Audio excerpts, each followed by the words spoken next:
infinite waters freezing, the great shift which is occurring around the world. It's been occurring, and this shift which is happening, which has been happening, is really, in my mind, how people are beginning to question their reality. People are realizing that education has lied to us, schools have lied to us, books have lied to us, family and friends have lied to us. Not because they wanted to, but because they were running programs. And I feel that this great shift which is happening is really amazing because it's something that we can't prevent.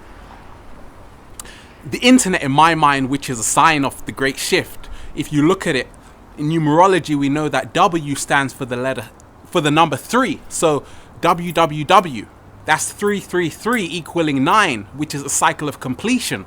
So in my mind, the internet for me was the first sign that this great shift was happening right now. Some people talk of 2012, but really and truly I just feel that when 2012 comes, it's not really about looking at a particular date, because really time is an illusion, but for me it's about realizing the internal work that needs to be done, the metamorphosis, which is the caterpillar to the butterfly.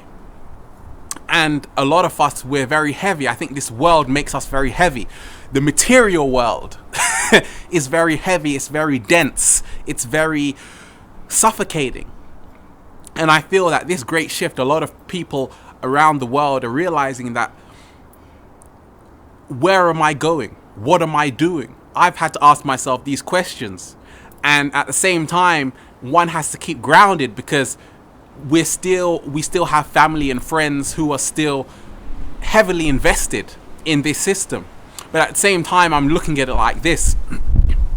It's all about how you play your cards. And I think everyone gets dealt a different set of cards. But essentially, this system that, in my mind, is going downhill because there is no spiritual element to it. Spiritual, what I mean by that, I mean by it's not self-sustaining. The native Indians, the Native Americans, the Kemites, indigenous people of the world always knew that you had to protect Mother Nature. You had to really live to give back to nature as nature gives to you. But in this society, we're just taking the resources and we don't give anything back.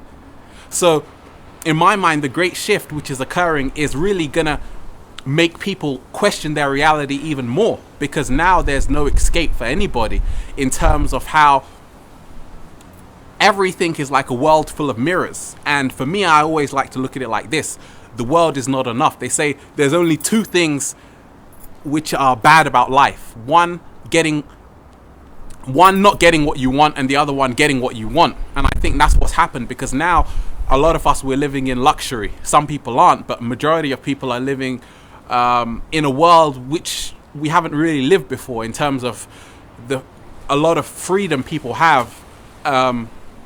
Even in food, people can eat as much as they want. People waste in London, they throw away food. And it's like, now I think people are really, it's all backfiring, because now people are more unhealthier than ever. People are just driving everywhere in their motor cars, polluting the atmosphere, and we're not even healthy. People's minds are gone. No one has time for anyone.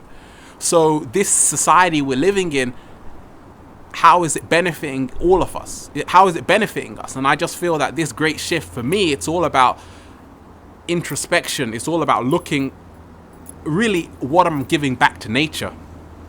Because at the same time, a lot of us, we're just on a paper chase. That's all well and good, but at the same time, I just feel that all of these things are just transitory. But at the same time, there is something which lasts forever, and that is the truth. Infinite waters diving again. Peace.